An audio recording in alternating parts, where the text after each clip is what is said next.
গণহত্যা প্রতিরোধ করতে হবে। 18 কোটি মানুষ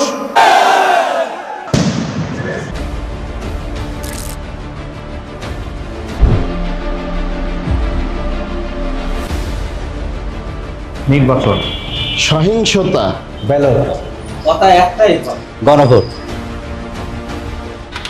ত্রয়োদশ জাতীয় সংসদ নির্বাচনে আমরা আছি সারাদিন আপনাদের সাথে।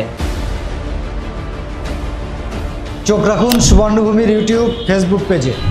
সাথে থাকছে অনলাইন ও প্রিন্ট ভার্সন।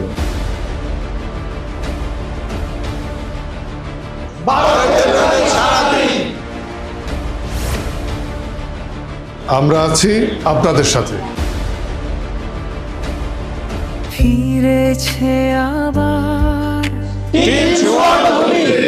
সুবর্ণ